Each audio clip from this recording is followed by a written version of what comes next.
Hello and welcome to Intuitive Clarifications with Natasha. And Regan Forston is on the third week here with me to talk about shadow work, how to heal the shadow work. And, we can do this with help. I know that Regan can help you. I know I can help you. And, we're both, in that middle. And I love helping people through their emotions, their stories, a lot of that thing. And that's kind of my specialty, is recognizing the emotions that everybody is in, and how to negotiate some of those old stories. And I have a session that I can go back into other lifetimes and other stories, and doing that. So it's a moment, and Regan does this through his hypnotic clinical hypnosis, and he also does this through clinical support therapy. So, Regan, oh gosh, you're amazing. And, it's one of those things. So I'm hoping and praying that we can all help you today on the short version of a long conversation. Yeah. To help you, because it is a very long conversation that can't all be covered here. So if we don't cover it, it's because it's a short version of a long conversation. Yeah. So, Regan, how are you? Hi, I'm fine, thank you. Yeah. Been keeping busy. Yeah. Sure. Yeah. It's funny because 10 years ago I was kind of semi-retired or retired, and then I started doing this spiritual work with helping people visit the afterlife, and now it's like I'm got a full-time job again. So probably never, just like probably what we do. Yep. I don't. My husband wants to retire. Yep. Yeah. And I'm like going, retirement? I don't even know what that really truly means in my book. Yeah. Well, just a thing, I did a life between life session with a man who was a guard at San Quentin, one of the prison, for 25 years. Mm-hmm. And he kept himself not retiring because the average lifespan of guards that had been doing it for all those years was like 6 to 8 months. They'd retire and then they would die. Oh, wow. Mm-hmm. Maybe that has something to do with all that negativity they had to put up with 25 years. And all of a sudden you take yourself out of that into the I don't know, but that was scary. But anyway, he's outlived it. It's that walk that you keep getting up, you keep doing, you keep negotiating. Yeah. And I think men have a little bit on, I mean this honestly, that purpose. I got to get up, I got to do, and then if you don't have something to do, it's like, yeah, the self-value just kind of goes down, and that's that drive to stay alive. I know. Well, talking about shadow work now, as far as link or segue into that, a lot of these guys I know that have been in prison, once they get in there and they kind of grow up, because a lot of them are young, gang members and stuff. Once they start working on themselves, or seeing a psychologist. I know I have two friends that have been psychologists in prisons, and once they start doing that, they transform themselves, and that's what shadow work does. It's a way of kind of sucking it up for a minute and saying, "Look, I'm going to be brave enough to look at all those things that are my shadow. Those things that I've been afraid to turn around and look at. And once you do that, and you make that commitment." Like I did when I was in my 40s, your whole world shifts. Oh, it's amazing how much we do. And hi, Shanna. I hope I said your name right. Thank you for being here from north of Tucson. I have a good friend, Patty, who lives in Tucson. Yeah. That's a beautiful area.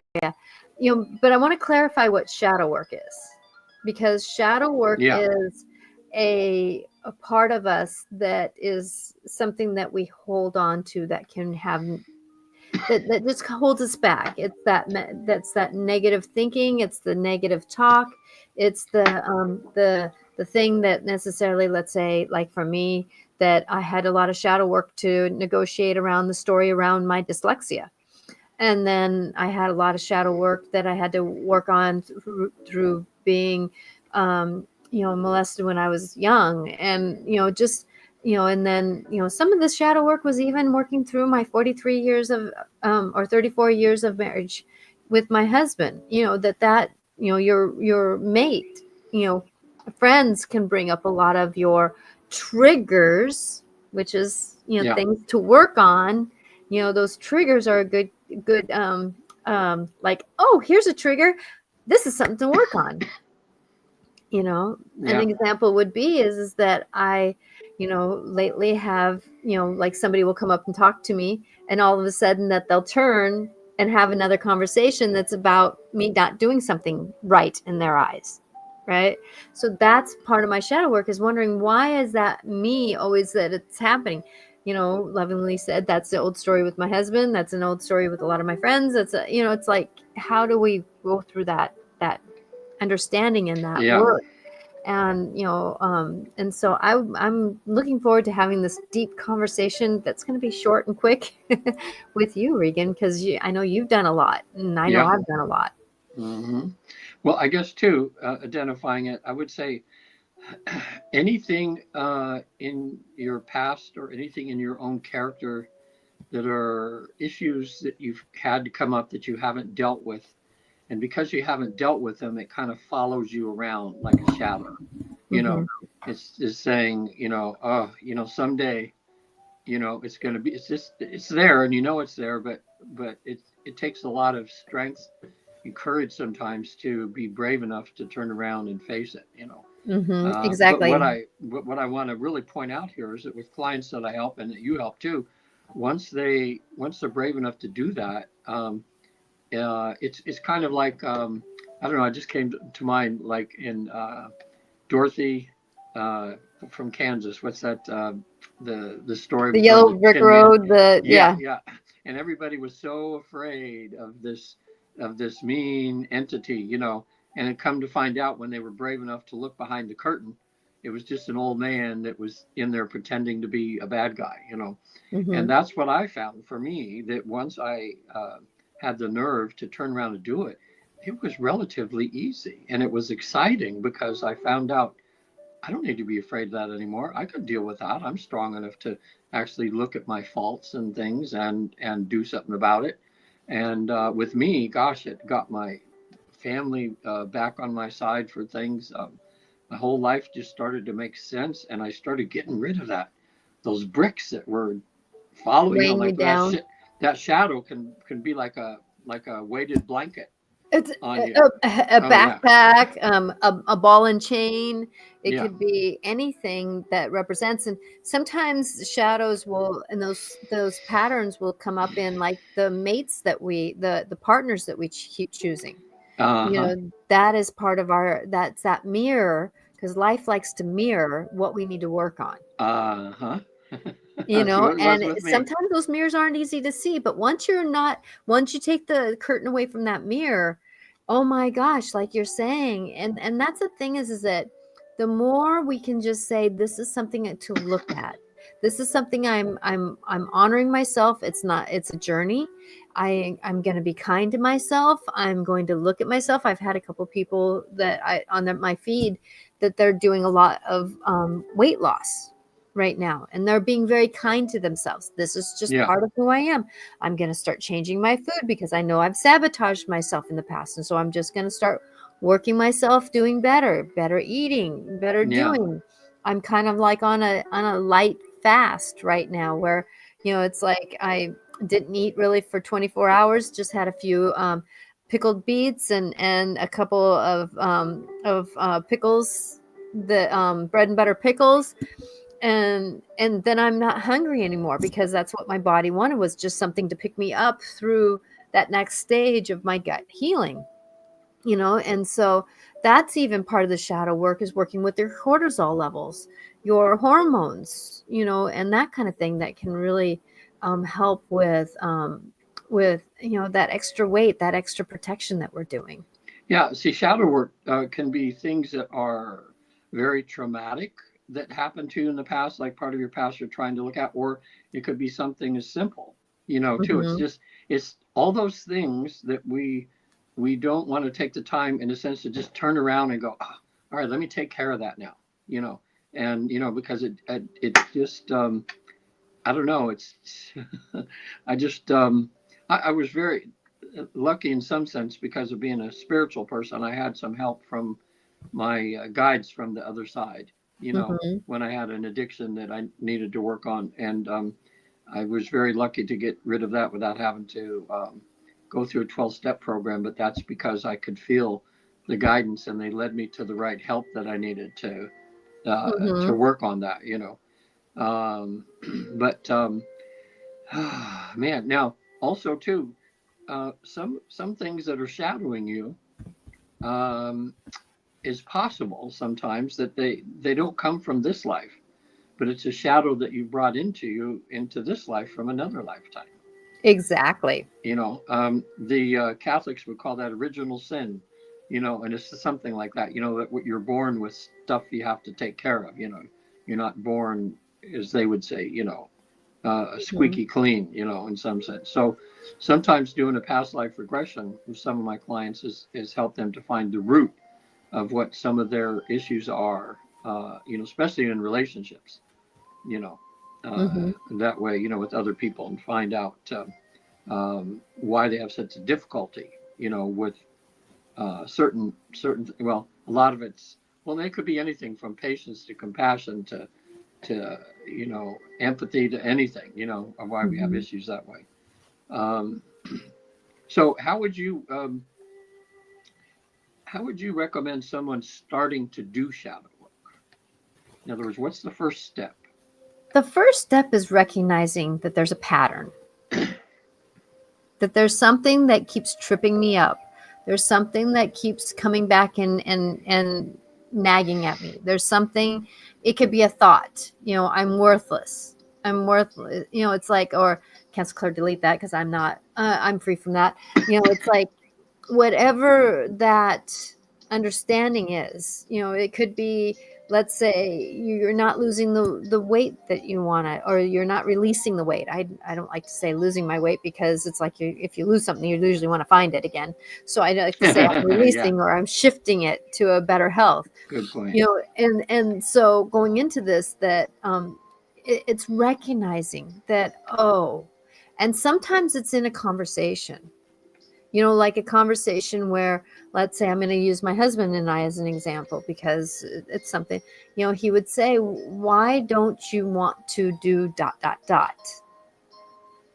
And he kept saying that, why don't you? And I was like, why don't I? Why don't I want to do that? And then it made me think, okay, is it because I want to be kind to him and not put expectations on him? No. Okay, I get that. It's like, start asking the questions. Start asking the questions. Why am I this way? Why am I always craving chocolate? Well, at a certain time of the day, there's something that's happening in your energy field. It's like, ask the questions. Why does this keep happening? And be willing to get the first thought that comes to your mind. Because usually that first thought is the thing Yeah, that is your team, your guidance, your understanding, your mindset. Because the mind wants to keep us sabotaged. The mind wants to keep us in worry and in pain, or in, it's like, why do I always get anxiety at the time when I'm around people? Well, that shadow is maybe that you were, in a past life, murdered in a group of people, right? yeah, Or you as a kid was always thrown into a loud group of people, or you're just hypersensitive to noise and stuff like that. And like for me, I'm hypersensitive to noise, so I know that that's a shadow of mine, but I just choose certain times not to be like in certain loud places, right? yeah. And then I say, okay, now it's time to go back in. It's time to push myself. And that's the thing, is we have to be willing to push ourselves a little bit into that uncomfortableness. Yeah. Yeah, with any therapy, you have to have that. And that's why us therapists are such a help to people, because they know when they go to a therapist, they can blurt out these things and it's okay. Mm-hmm. They don't have someone there judging them or trying to tell them why they have their problem, or or feel less than in front of somebody, because that's why, some people I know, just like you too, probably had some of my clients say, oh my God, I can't believe I just said that. I've never said that to anybody and I've always wanted to. And I go, yep, here's the place. Just get it out and work on it. Exactly. And that's the thing is that we have to feel safe and vulnerable. Being willing to be vulnerable, because vulnerability is our greatest strength. Yeah. Really It's not a weakness. People think that vulnerability is a weakness. It's not. It's a greatest strength. And the more you can be vulnerable with yourself. Oh, I do think that, don't I? Oh, I do that, don't I? It's not that moment. And I was called to bring up the serenity prayer. God grant me the serenity to say, accept the things I cannot change. Yeah. There's certain things we cannot change. I can wake up at 7:00 in the morning. Please don't make me get out of bed. My husband's up at 5:00. He can't sleep past 9:30 usually. Those are certain things that we can't. He's 5 foot. He's 6 foot. I'm basically 5 foot. Those are things you cannot change, except the things that we cannot change. Yeah. Right. And then the courage to change the things I can. Okay. Sometimes I have to catch a plane. So I have to get up at 3:00 in the morning. So that's something that I can change. There's something that I can move with it. And the wisdom to know the difference. And that's the thing is that we have to give ourselves grace for the wisdom to know the difference, that this is something that's me. I'm an only child. There's certain things that I do that's an only child that's ingrained in me, and half the things I don't even know that I do. My husband can recognize them. They're just things I do. Those are things I'm not really going to change in a way, because sometimes I don't even know about them. Mm-hmm. But once I know about them, I'm going to change them if I can. Like, I'm not stashing as much food as I want to keep, right? It's like I used to stash my candy and stuff when my kids were little because I didn't want them to have it. I still do that just a little bit, but not as much as I used to, because I'm changing those things that I can. Yeah. That's for sure. Well, and the surprising thing is you can do a lot about a lot of things that part of you thinks you can't. Like some people that have an addiction, sometimes when addiction is so strong, you have that feeling that the addiction has total control over you and that you feel helpless, to make any changes.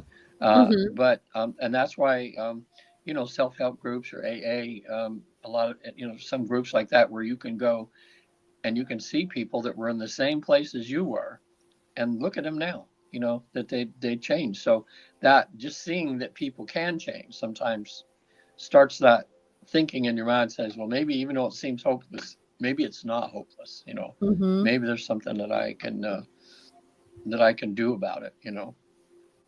We all want to be better people. We all, when I have people in the afterlife and they're talking to their guides and stuff, one of the main things that they tell my clients is, and you probably have the same thing, is one of the reasons that they have their issues in that is they don't have enough self-love. They have to begin by realizing that nothing's, realizing that we're all flawed, that we all have issues and problems, nobody's perfect, and giving themselves some space to be dysfunctional sometimes, but realize, oh, I just goofed up. Okay. All right. I just goofed up. So, well, okay, I can make a change. Okay. And turn around and change, that way. What I help when clients decide they want to change a lot of things in their life, I have them get a notepad and title, like in the first page, they'll put their name, and the next page they'll put their husband's name, and the next page they'll put their children's names. And you'll kind of do an inventory of all the stuff that's not been dealt with, all the stuff that's not been taken care of. And then I have them rate it, each issue from a 1 to a 10. So they get an idea of just how, I would say, rate them to how long their shadow is. The longer the shadow, the more they need to work on it, or the more difficult it might be. And then, a lot of times in life, we have a lot of little tiny shadows, little things. But if you have 20 little shadows, wow, that adds up to one huge big shadow. It really does. It really does. And that's the thing is that sometimes our little shadows, like looking at the mirror and going, ooh, that's a little shadow, right? Self-thinking that way. Yeah. That's a little shadow. But yet, when you go through your day, how does that little shadow keep sitting back here going, Yeah. you're not good. You don't do well. You're struggling here. It's like, you know, you're not perfect at what you're doing here. Your boss is going to get mad at you. Things aren't going to be communicative. All these little things that kind of start off by that one trigger. Yeah. But if you started off your day going, God, look at you. You're perfectly imperfect and you're amazing. Can Yeah. you tell how the rest of your day might start adding up? And those little whispers of shadows that we've been told that we're not pretty. Why do you waddle when you walk? All those little things that get told to us. If we start shifting up our own mindset and practicing it over and over and over again, it's amazing how much our day shifts up. It is. Yeah. One thing too, a technique that I use to help people get started. If I get people into hypnosis, I have a way of real long induction that gets them in deep, deep, deep, which almost anybody can do. And at a certain point, I'll ask them, may I have permission to talk to your deep, deep subconscious or their higher self? One of those two. When they're in that state, they always go yes. And then I'll ask my questions directly to their deep subconscious, and out pops this third person. It seems like it's their higher self, but starting who talks about them in third person. And you can get so much information from your deep subconscious of why you have your issues. It kind of shines the light on the shadow in a way and says, oh, you have this issue because, so it helps. And usually the clients afterwards, they go, well, I kind of knew that, but I kind of didn't want to know that. I wanted to brush it under the rug. Yeah. And that when they listen to the recording, because I record all this, and they're sitting there and they're hearing themselves chewing themselves out. Like so many times I hear the higher self or the deep subconscious of a person will say, well, if she wasn't so stubborn, she would know that she needs to exercise more, but she doesn't. She finds ways so she doesn't have to go to the gym every week, but she knows she needs to do it, and I want her to do it. So it's amazing what can happen when you really dig and get deep into the subconscious. And I believe it's the higher self rather than, we call it deep subconscious. Exactly. Exactly. That higher self is wise, that way. So When how you're would working with people now Oh, go ahead. and you're getting the information from the other side, I was just curious about this. Is it their higher selves that's talking to you, or is it more a guide or an angel that's talking, that has the same information that's talking through you to them? I A lot of times it is their higher self or their guide, that's Mm, talking with their higher self. yeah. And then sometimes it is another being like Archangel Michael or that kind of Yeah. stuff.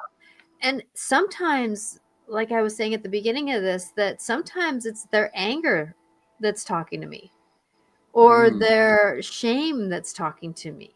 Because shame hmm. is part of our blocks for our shadow work. We feel so much shame Wow. around doing something. We feel Yeah. like that, I can't do, I was told I can't do that. And I feel so shameful that I did it already to a friend and I don't want to do it again. Right. And so taking Yeah. care of that shame can help a lot of that story. Right. So sometimes I have those emotions even that talk to me. And Hmm. things, I get messages so fast that I have in my understanding in the work I do, I don't slow down and ask who's talking right now. I say, yeah, yeah, I just get the information and I go with it and I move with it. And I trust that whoever is talking is for our greater good, because that's what I call in. And that's what my protection that I have around us, that we do that. And that's one thing that coming into this story that, we're all about moving that stuff through, but we have to be willing. Sometimes that shame is sitting right in front of us and we can't see around it, right? yeah, We can't look around it, or guilt or sorrow or grief or whatever that is gets right around us and we can't see past it. But yet if we're willing to put that emotion to the side and say, just witness me, Just Yeah. witness me. Sometimes we can take that shame and move it to the side and go, I can breathe now. I can breathe, Yeah. because shame is not a negative thing. But when it's in control, it can be more of a hindrance. But when it's part of our team, shame is actually a good tool to use to kind of give us a reference. Yeah. If that makes any sense. Yeah. Yeah. That does. It makes a lot of sense. It's funny. There's a lot of in the shadow work, and I dealt in my late 20s. I did some things. Probably it was my worst behavior of my life. When I did a few things that hurt people, and now being 75, and I look back at that, and I realize how much, and I feel good about myself and how much I've grown, how I'm not that in any way that person who I was back in my 20s.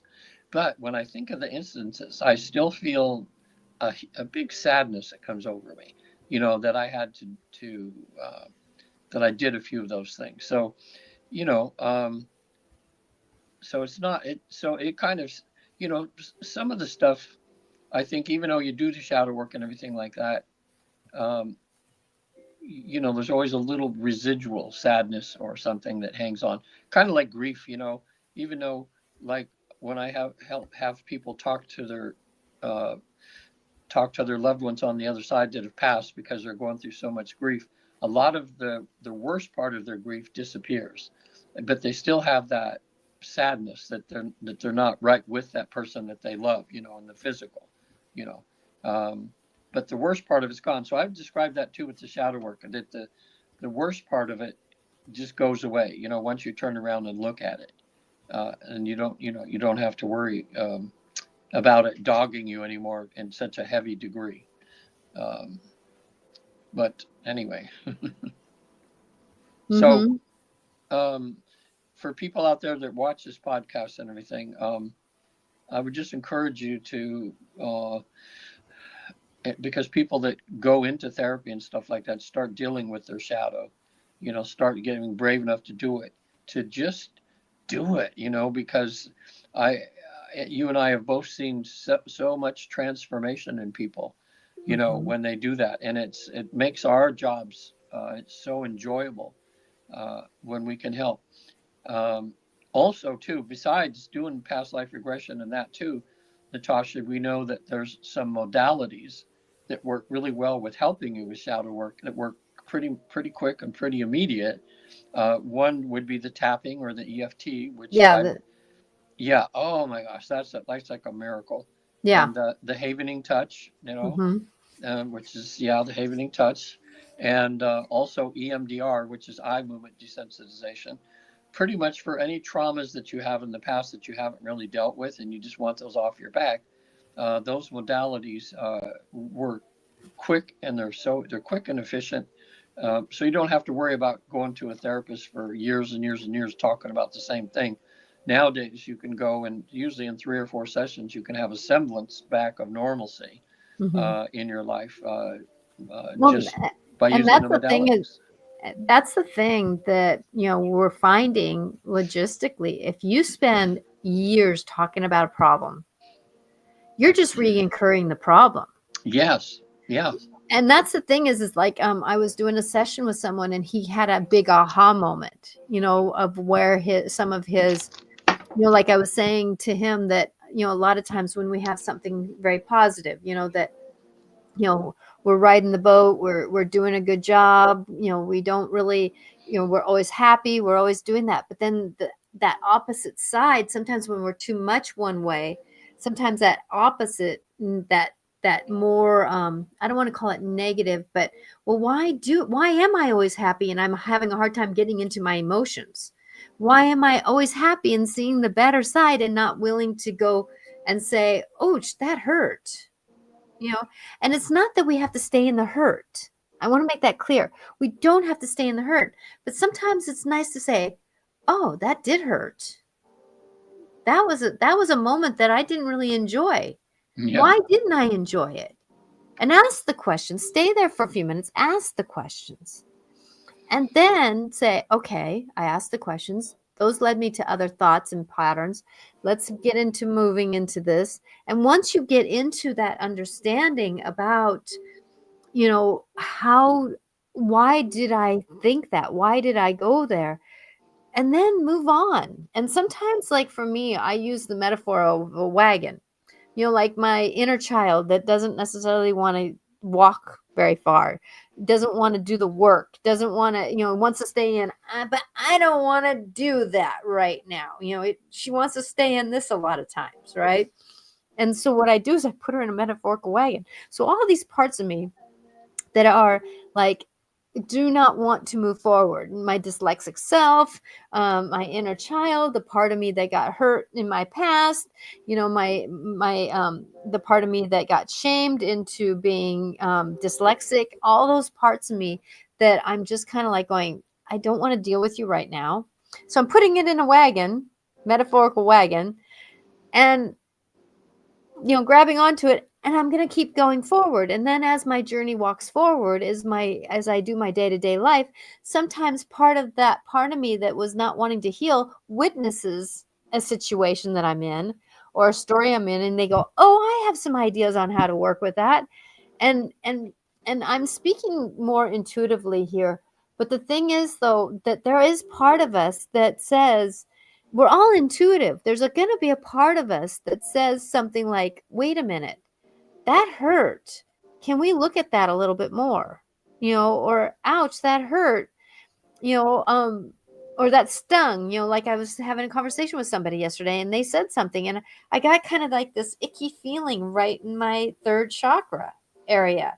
Yeah. And I had to figure out, what was that about? Why is it that I know that she's in her story and that kind of stuff, but why did it get sticky right here? Yeah. And then there's that part of me that says, oh, wait a minute. Oh, I'm seeing a pattern that's happened over and over and over again. Okay, so now that's something that I'm working on. How can I heal this? How can I have boundaries, but yet still be kind and listening? How can I have boundaries and know that I can be supportive to that other person? And so working on a little bit of that dance, and it's a process, it's a journey. Things can be healed, but it's still the natural world, the 3D world that sometimes takes a little bit of negotiation to process through what we're learning. Yeah. Yeah.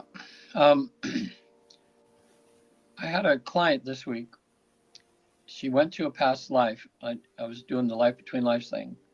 She finds herself being burned at the stake because she was like Natasha but it looked like it was like, I don't know, 1600s, something like that. And it's happened for a lot of years. Yeah, it did. That, she was in this village, and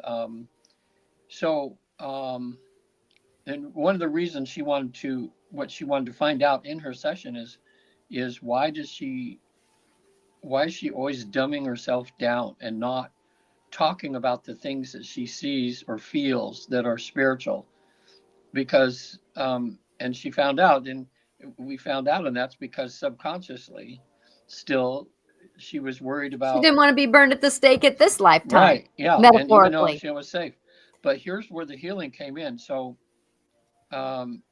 she sees her at the bottom. She leaves that scene. We all of a sudden there's a guide there, and the person who she is now and the person who she was then are right with the guide, because that woman that she was in that other lifetime is right there next to her.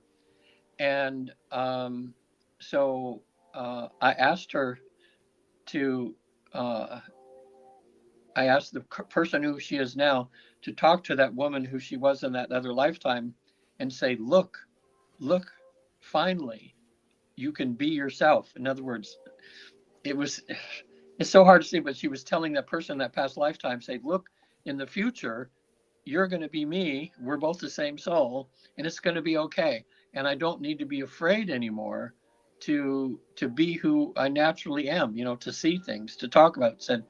And it helps that person who she was in that past life do some healing, because she can see, look, wow, in the future, just be who I can be, and I don't have to be burned at the stake.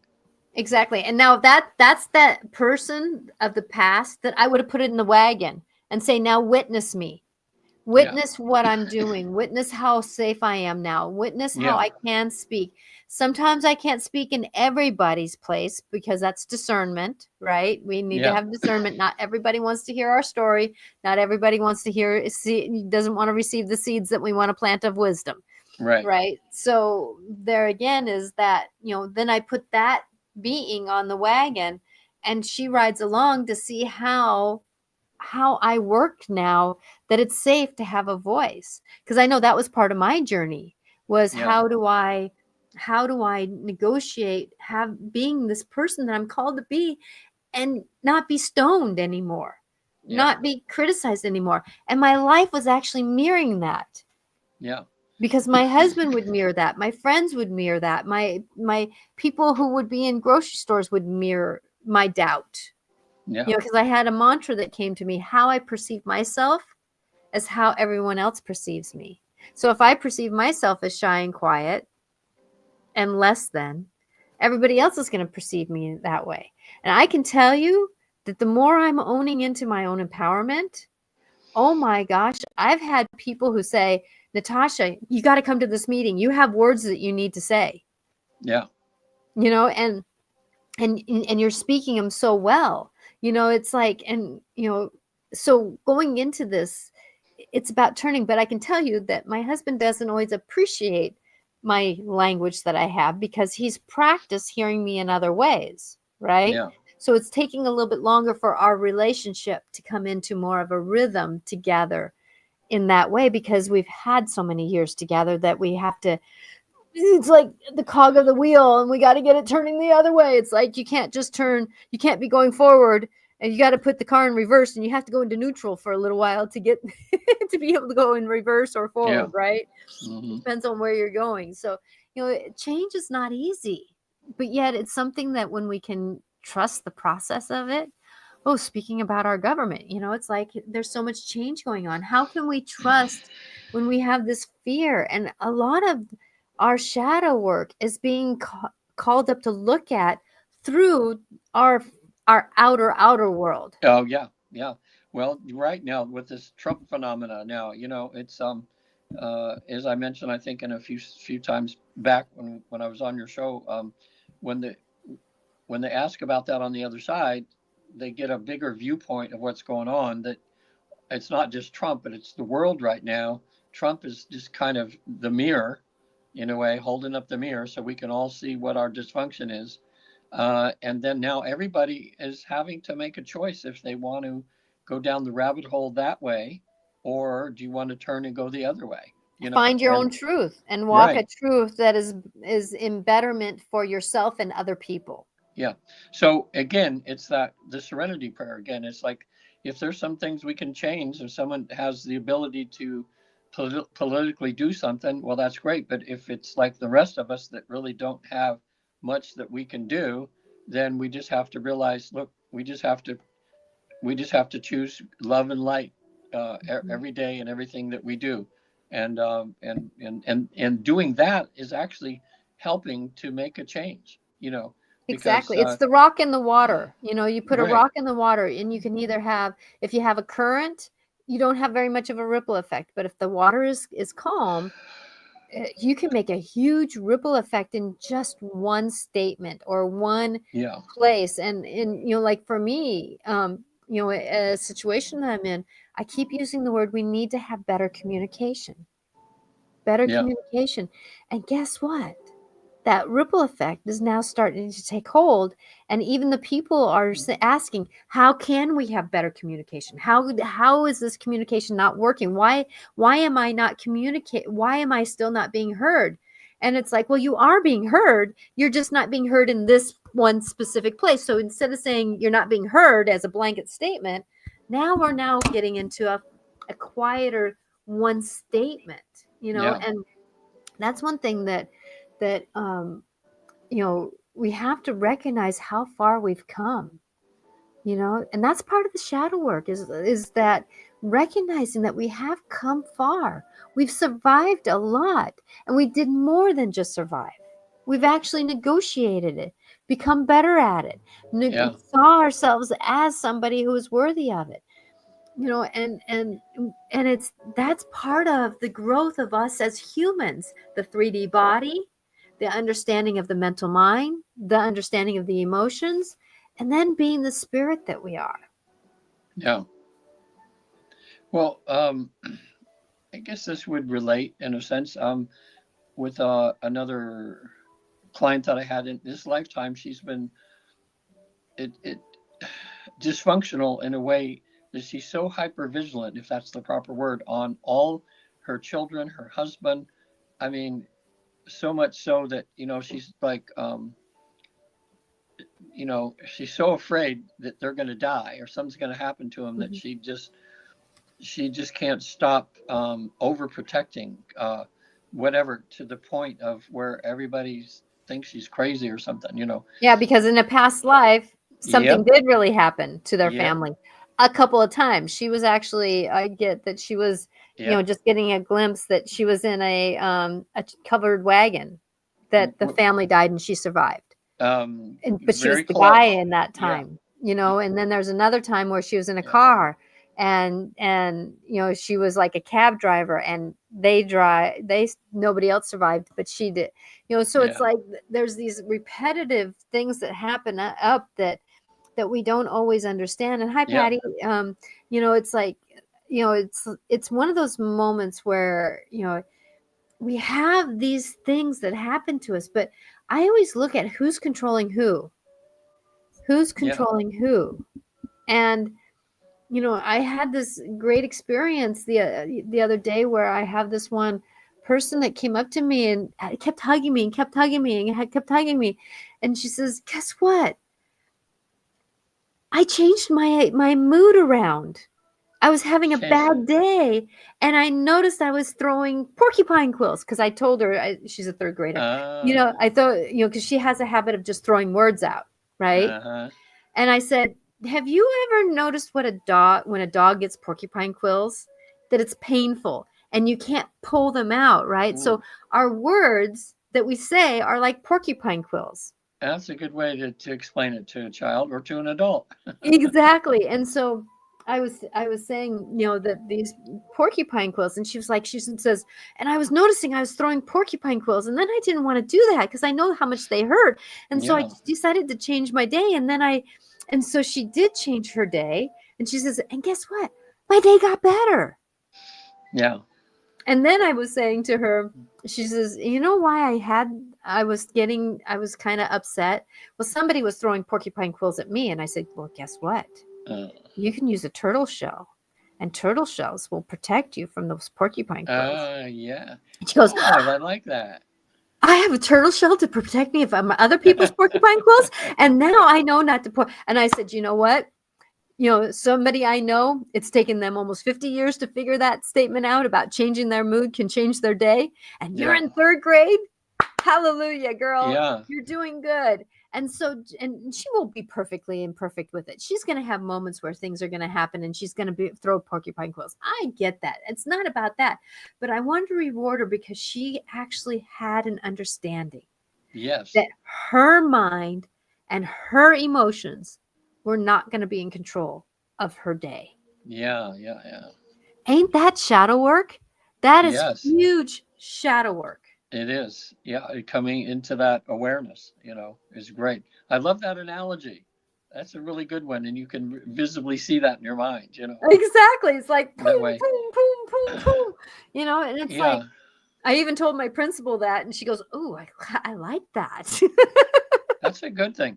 That's a good thing to teach in school at second or third or fourth grade, is to teach those skills, because that's when kids are throwing tantrums and stuff, still in kindergarten and first grade and that, because they don't know how to deal with With their emotions. yeah. hmm So, giving them skills like that would really, really help. Um, so, Yeah, it's a moment, but going into shadow work, like I said, it can have moments of exhaustion. Like I talked a couple of shows ago, I talked about this awareness that I had with my sexual abuse, and patterns that came up through the men that I had in my life. Yeah. And, for those like 24 to 48 hours, it was tiring. I was full of tears. I was wondering, I was asking a bunch of questions. It was right here in my mind. Right. But once I was able to process through it and get oh, that's what it's about. Not being honored for who I was. Because I kept asking questions and I was willing to hear the answers. I kept asking questions and I was willing to hear the answers. And Yeah. sometimes when we first wake up, that's when we get a lot of answers. In the shower, we get a lot of answers. Yes. As we're going to sleep, we get a lot of answers. I'm not really a meditator, but yet sometimes when I'm driving, I get answers. Sometimes I get answers in the videos that I'm processing through, or words that somebody is saying to me. The universe can really give us some answers. Like I had a tree frog on my door, and then my husband the next day had a gardener snake, and it's like even the universe can give us messages, Yeah. and like I had a fly that was, I talk with flies, and they kept landing on me today.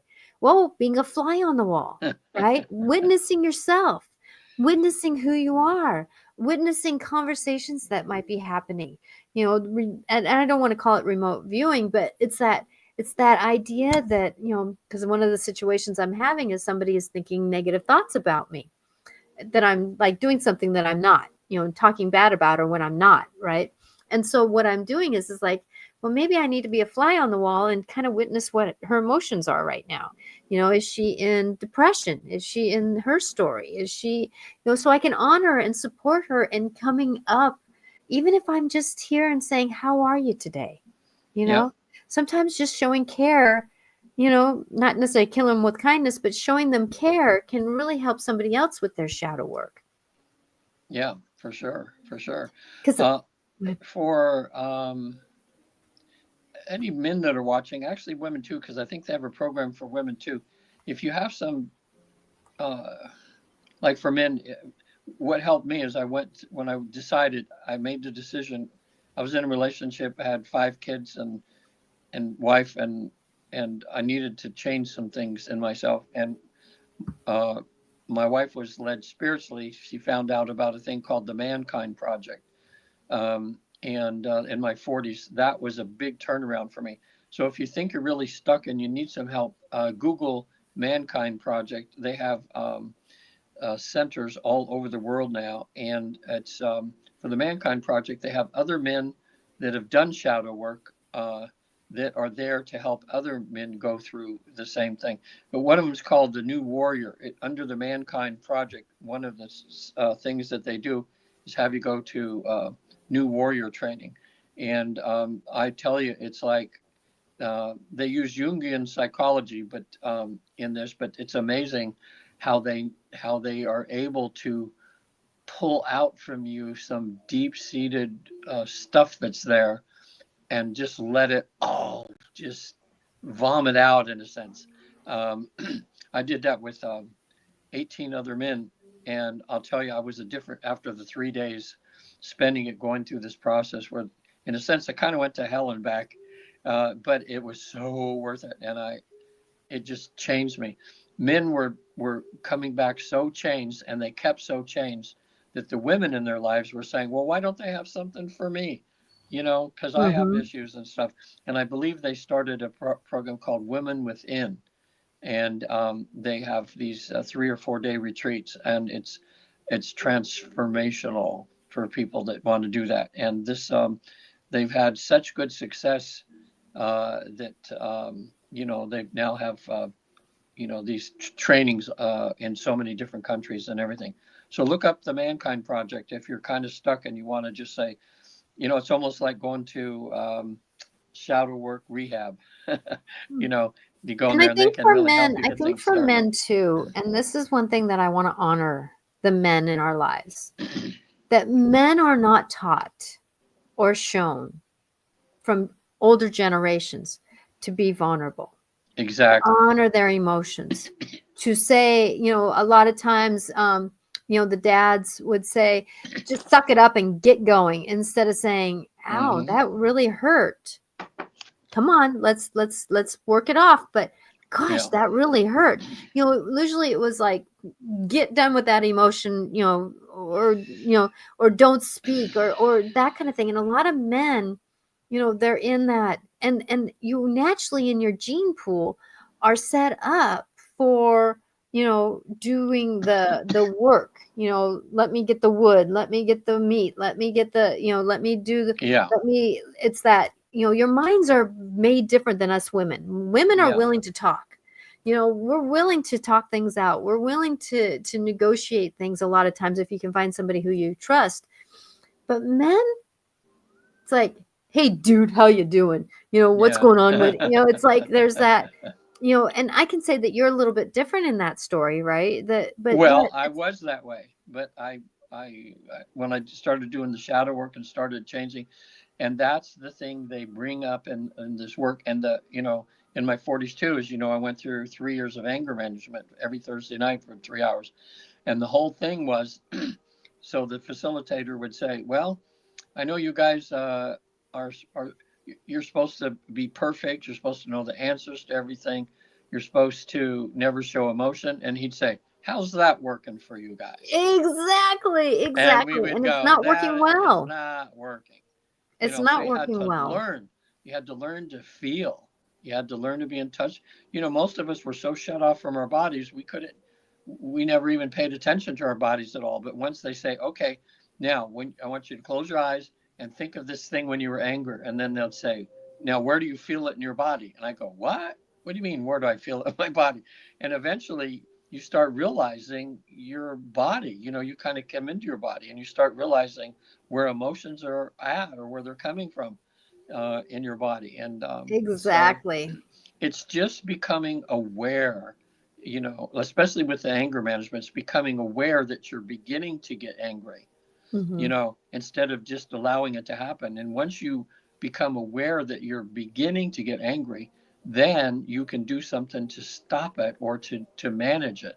But And until that's then, that.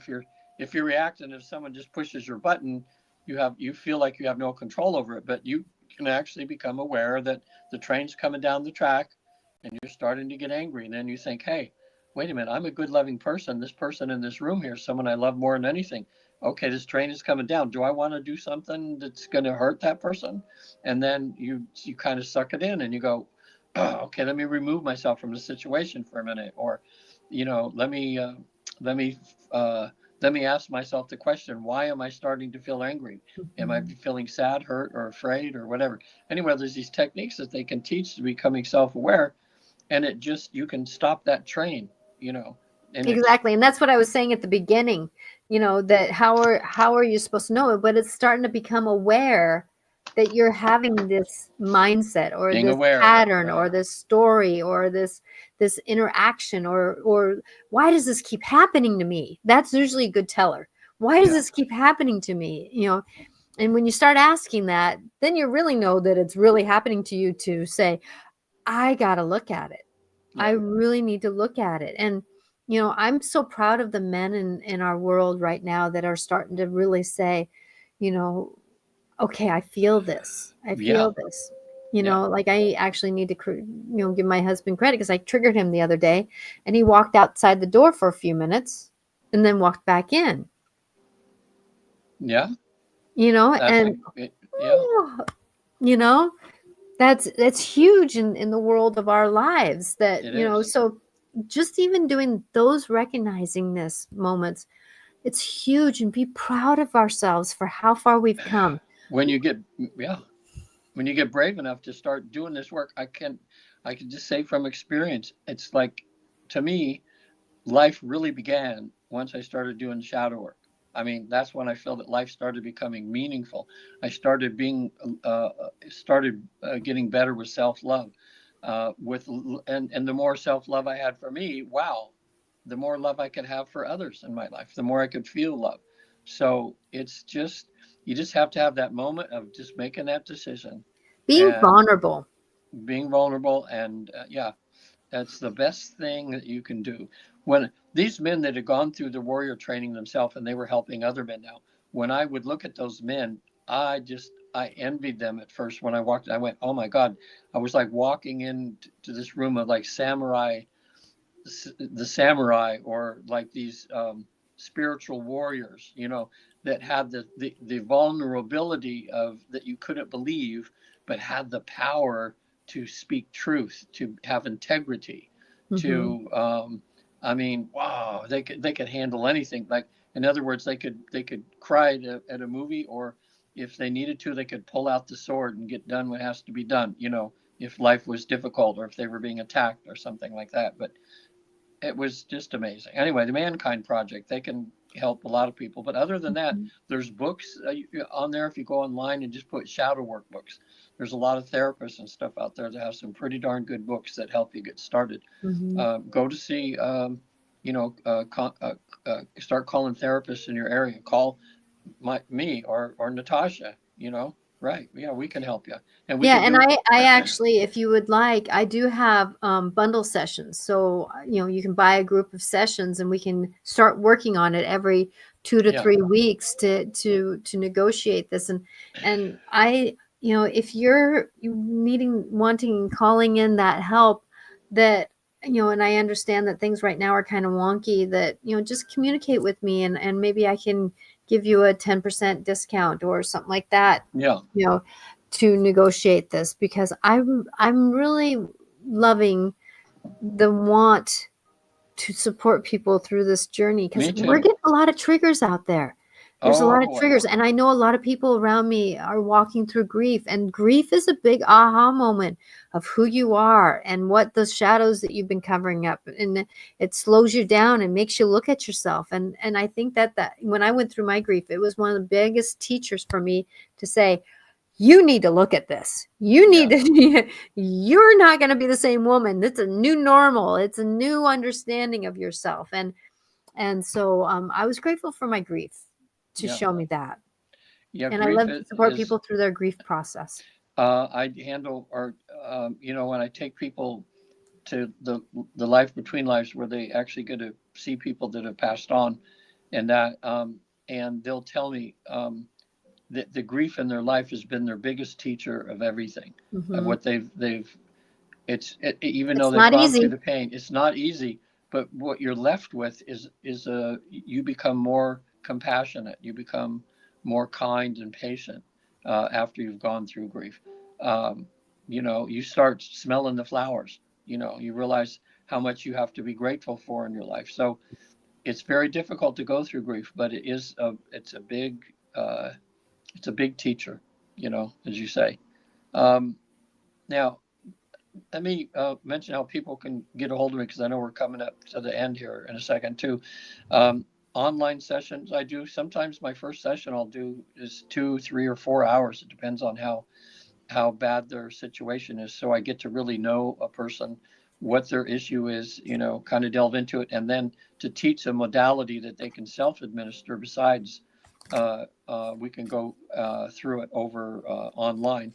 And usually they feel a pretty big degree of relief, even from one session, and that gives them motivation to continue. But usually 3, 4 sessions, I'm pretty much, my clients are done with it. They in other words, enough to where they can self-administer and kind of do their work on their own. So in the long run, saves them a lot of money from having to go to just talking therapy, which never seems to end. Yeah, exactly. And that's the thing, is that therapy in any way is a good thing. Finding the therapist that's willing to help you move through it instead of helping you stay there, that's a huge thing. That's a huge thing. So I pulled. Good. Go ahead. What you pull? Which card did you pull? I pulled 2 cards, and I got the movement card first, which is that you have to have movement to get this going. You have to be willing to see yourself, be yourself, negotiate yourself, and movement will help. But it's also the truth will come as you walk forward, and your newer truth, your understanding of your truth, because so many of us are living other people's truths our parents' Yeah. truths, TV's truths, societal truths, religious truths, all these truths that aren't necessarily ours. Now, like for me, I grew up in the Catholic religion. So I got some of my truth about Mary and Jesus from them, but then I added to it. So we can always add to our truth, but without movement, you can't find your truth. Yeah. And that's the thing. But remembering that these are all the same paths, but it's all our intention around it. So, and then You the know, next card was focus. So sometimes it does take a little bit of focus, and to say, I'm not going to go down that rabbit hole, but I'm willing to move with the rabbit hole and skirt around the rabbit hole and do what I need to do to find myself so that I can see in the rabbit hole, but I don't need to be in the rabbit hole. yeah. Next time I'm on, maybe we can talk about how we're programmed. How Oh, that's a good one. Wouldn't that be good? Because about how we're, some of the things we're saying, when we really look at it, we go, wow, that's my dad talking. That's my mom talking. That's my church talking. And to find out how to reprogram yourself. Wouldn't that be a good one? Yeah, I'm writing it down. Yeah, maybe next time or something too. So visit theafterlife.com and you're intuitiveclarifications.com, right? We're both .com. So, yeah, there's a lot and of... I love to support people in their life journey. Regan and I do a lot of the same work. It just comes into a different way. Yeah. And I so have had people say to me, Natasha, I feel so different. Life around me is different, especially when I do my my meditations with, where I put them into a meditation and we do some healing work. Yes. We can go back into other lifetimes. I'm not saying past lives anymore, other lifetimes. Yeah. And, going around and doing things like that. So you can catch me at intuitiveclarifications.com. I'm also on a lot of social media, Instagram, X, and TikTok, YouTube, and LinkedIn. And I'm on them because I just want to bring light and love into this planet. We all need some light and love. That's the reason why I'm staying on X, is to bring light and love to X. Especially now. Yeah. Yeah, that's good. Well, thank you, Natasha, for having me on. Oh. And I'm looking forward to have some dinner guests coming in a little bit. And it's one of my good friends that, oh gosh, I don't know. I think we have a bunch of past lives together or something. And we haven't seen each other in a couple months, and he only lives 20 minutes away, but he's been busy and I've been busy. So I just asked him to come over I made some barbecue and stuff. He's going to come over so we can catch up on what's going on with him. Oh, good. Yeah, well, thank you everyone for watching. Please like and share. If you know somebody who can use this conversation, please share it. Please like it. Please follow if you're not a normal, or if you're not already a follower. And because I do bring in light and love into this planet by a lot of places, and that's what I've been told. So that's why I'm saying it. I also post Monday through Friday, short little videos. And please remember that the world is going to be going crazy around us, but you don't have to be crazy with it. So stay centered in your own truth, understanding that when it's your time to call up to do something, even if it's just saying that you are loved to somebody else, that's going to make a difference. Yep. Thank you, Regan, for being here. I'm going to let you go. My love is with everybody. May love be with yourself. Look in the mirror and say, I love you to yourself. That's a good goal for yourself. All right. Blessings to everyone. Next time. Okay, bye now. Bye, Natasha. Bye.